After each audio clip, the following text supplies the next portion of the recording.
আজ 10 ডিসেম্বর, নড়াইল মুক্ত দিবস। 1971 সালের এই দিনেই মুক্তিযোদ্ধারা পাকিস্তানি হানাদার বাহিনীকে সম্মুখ যুদ্ধে পরাজিত করে নড়াইলকে মুক্ত করেছিলেন।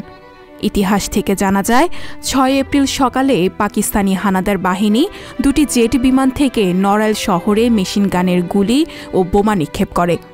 এতে নড়াইলের প্রচুর ক্ষতি হয় এবং শহর জনমানব শূন্য হয়ে পড়ে। 13 এপ্রিল হানাদার বাহিনীর একটি দল নড়াইল শহরের চৌরাস্তায় রেস্টুরেন্ট মালিক মন্টুকে গুলি করে আহত করে এবং হরিপদ সরকার, ভাটিয়া গ্রামের কালো বোস, সরসপুর গ্রামের প্রফুল্ল মিত্রকে ধরে নিয়ে দাইতলা পুলের কাছে গুলি করে ফেলে রেখে যায়। পাকিস্তানি বাহিনী 23 মে ইতনা গ্রামে ঢুকে নৃশংস হত্যাযজ্ঞ চালায়। সেদিন ওই গ্রামের 19 নারী পুরুষকে হত্যা করে। নির্বিচারে হত্যার পাশাপাশি বাড়ি ঘরে আগুন ধরিয়ে দেয় এবং লুটতরাজ করে।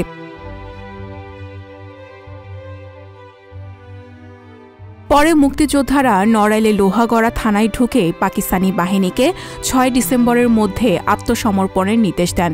পাকিস্তানি বাহিনী আত্মসমর্পণ না করায় 8 ডিসেম্বর মুক্তিযোদ্ধারা সম্মিলিতভাবে 3 দিক থেকে লোহাগড়া থানা আক্রমণ করেন। প্রচণ্ড যুদ্ধের পর হানাদার বাহিনী আত্মসমর্পণ করে। এদিন লোহাগড়া শত্রুমুক্ত হয়। এরপর মুক্তিযোদ্ধারা নড়াইলের পাকিস্তানি বাহিনীর ঘাঁটির দিকে অগ্রসর হতে থাকেন।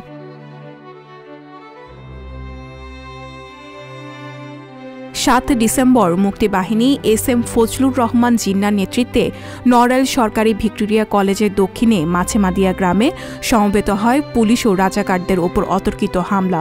এ সময় লোহাগড়ার জয়পুরের মিজানুর রহমান হানাদার বাহিনীর হাতে শহীদ হন। এই ঘটনার পর 9 ডিসেম্বর কমান্ডার ফজলুর রহমান জিন্না, আমির হোসেন, উজির আলী, শরীফ হুমায়ুন কবির, আব্দুল হাই বিশ্বাসের নেতৃত্বে বর্তমান নড়াইল সরকারি ভিক্টোরিয়া কলেজের দক্ষিণ দিক থেকে আক্রমণ চালায়। এ সময় পাল্টা আক্রমণে মুক্তিযোদ্ধা মতিয়ার রহমান শহীদ হন। ওই দিনই শহরের পানি উন্নয়ন বোর্ডের বাংলোতে অবস্থানরত 40 জন পাকিস্তানি সেনাকে আত্মসমর্পণের নির্দেশ দিলে তারা তাতে অস্বীকৃতি জানান।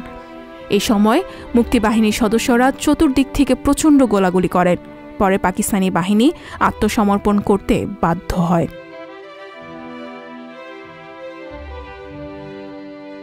তীব্র শীতকে উপেক্ষা করে মুক্তিযোদ্ধারা সারারাত শহরে বিজয় উল্লাস করতে থাকেন ও জয় বাংলা স্লোগানে শহর প্রকম্পিত করে তোলেন এবং 10 ডিসেম্বর দুপুর 1:15 নড়াইলকে পাকিস্তানি হানাদার মুক্ত ঘোষণা করেন মুক্তিযোদ্ধারা। চিত্রা নদীর তীরেই 71-এর বদ্ধভূমি। এখানে আসলে যে 71 সালের মহান মুক্তিযুদ্ধ হয়েছিল সেই স্মৃতি জড়িয়ে আছে। এখানে শত শত মুক্তিযোদ্ধাকে হত্যা করা হয়েছে। এটা আমরা পাঠ্যপুস্তকে জেনেছি, মুক্তিযোদ্ধাদের মুখে শুনেছি এবং যারা মুরব্বী আছেন তারাও বলেন। এবং এই যে নড়াইল মুক্ত দিবসে, এই দিবসে তারা সবাই দিনটিকে খুব স্মরণ করেন। আর এখানে আসলে যে মহান মুক্তিযুদ্ধে যে আত্মত্যাগ, যে শত শত মুক্তিযোদ্ধা, হাজারো মুক্তিযোদ্ধা বুকের তাজা রক্ত ঢেলে দিয়ে দেশকে স্বাধীন করেছেন, আমরা সেই বিষয়টি এখানে খুব উপলব্ধি করি। আমাদের সেই বিষয়টি আমাদের হৃদয়ে জাগ্রত হয়। আমাদের যে তাদের কল্যাণে আমরা একটি সুন্দর স্বাধীন দেশ পেয়েছি। আমরা এই দেশকে আরও সুন্দর সমৃদ্ধভাবে এগিয়ে নিতে চাই। সঞ্জিতা শম্পা, সংবাদ প্রকাশ। সংবাদ, ফিচার ও অনুষ্ঠানের জন্য ভিজিট করুন সংবাদ প্রকাশের ওয়েবসাইট এবং যুক্ত থাকুন ফেসবুক পেজ ও ইউটিউব চ্যানেলের সঙ্গে।